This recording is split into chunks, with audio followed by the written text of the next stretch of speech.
10 ಲಕ್ಷ ಕೊಟ್ಟು ಸೆಲ್ಫಿ ತೆಗೆದುಕೊಳ್ಳಿ, ಟಿಕೆಟ್ಗೆ ಬನ್ನಿ ಅಂತ ಹೇಳಿರೋಕ್ಕಿಲ್ಲ ಮೋಸ್ಟ್ಲಿ. ಅವ್ರಿಗೇನು ಕಡಿಮೆ ಆಗಿಲ್ಲ, ಲಕ್ಷ ಕೋಟಿ ಆಸ್ತಿ ಇದೆ ಮೆಸ್ಸಿದು. ಹಾಗಾಗಿ ಇವ್ರು ಲಾಭ ಮಾಡ್ಕೊಳ್ಳೋಕೆ ಮಾಡಿರ್ಬೋದು ಅಂತ ಅನಿಸುತ್ತೆ. ಮೆಸ್ಸಿ ಫ್ಯಾನ್ಸ್ ದಾಂಧಲೆ ಮಾಡಿದ್ದಕ್ಕೆ CM ಮಮತಾ ಬ್ಯಾನರ್ಜಿ ಟ್ವೀಟ್ ಮಾಡಿದ್ದಾರೆ. ಅವ್ಯವಸ್ಥೆ ಬಗ್ಗೆ ನನಗೆ ತೀವ್ರ ಆಘಾತವಾಗಿದೆ ಅಂತ ಹೇಳಿದ್ದಾರೆ ಟ್ವೀಟ್ ಮೂಲಕ. ಮೆಸ್ಸಿ ಹಾಗೂ ಅಭಿಮಾನಿಗಳಲ್ಲಿ ಕ್ಷಮೆ ಯಾಚಿಸ್ತೇನೆ. ಈ ಬಗ್ಗೆ ತನಿಖೆಗೆ ಸಮಿತಿಯನ್ನು ರಚನೆ ಮಾಡ್ತೀವಿ ಅಂತ ಘಟನೆ ಆದಮೇಲೆ ಮಮತಾ ಬ್ಯಾನರ್ಜಿ ಟ್ವೀಟನ್ನು ಮಾಡಿದ್ದಾರೆ. ಆ ಟ್ವೀಟನ್ನು ನೋಡ್ತಾ ಇದ್ದೀವಿ. ಯಾಕೆಂದರೆ ಅವರು ಸರ್ಕಾರದ ವಿರುದ್ಧ ಆಕ್ರೋಶ ವ್ಯಕ್ತವಾಗ್ತಾ ಇರೋದು. ಅವ್ರಿಗೂ ಭಯ ಶುರುವಾಗಿರಬೇಕು. ಈಗ ನೆಕ್ಸ್ಟ್ ಚುನಾವಣೆ ಬರ್ತಾ ಇದೆ ಪಶ್ಚಿಮ ಬಂಗಾಳದ್ದು.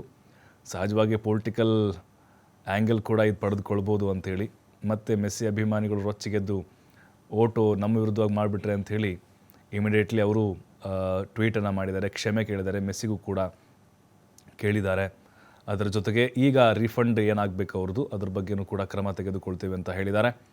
ಅದಾದ ಮೇಲೆ ಈಗ ಮುಂದಿನ ದಿನಗಳಲ್ಲಿ ಈ ರೀತಿ ಅಚಾತುರ್ಯಗಳು ಆಗದೇ ಇರೋ ಥರ ನೋಡ್ಕೊಳ್ತೀವಿ ಅಂತ, ಆಮೇಲೆ ತನಿಖೆಗೆ ಒಂದು ವಿಶೇಷವಾದಂಥ ಸಮಿತಿಯನ್ನು ಮಾಡ್ತೀವಿ ಅಂತ ಕೂಡ ಮಮತಾ ಬ್ಯಾನರ್ಜಿಯವರು ಟ್ವೀಟ್ನಲ್ಲಿ ತಿಳಿಸಿದ್ದಾರೆ. ತನಿಖೆ ಅಂತಂದರೆ ಅಲ್ಲಿ ಆಗಿರುವಂಥ ನಷ್ಟದ ಬಗ್ಗೆ ತನಿಖೆ ಮಾಡ್ಬೋದು ಅಷ್ಟೇ. ಅದರ ಜೊತೆಗೆ ವ್ಯವಸ್ಥೆ ಯಾಕೆ ಸರಿ ಆಗಲಿಲ್ಲ ಅಲ್ಲಿ, ಮತ್ತು ಈ ಒಂದು ಅಚಾತುರ್ಯ ಹೇಗಾಯಿತು, ಅದೆಲ್ಲದಕ್ಕೂ ಕೂಡ ಒಂದು ವರದಿನ ರೆಡಿ ಮಾಡಲಿಕ್ಕೆ ಕಂಪ್ಲೀಟಾಗಿ ನಾವು ತನಿಖೆಯನ್ನು ಮಾಡಿಸ್ತೀವಿ ಅಂತ ಹೇಳಿದ್ದಾರೆ.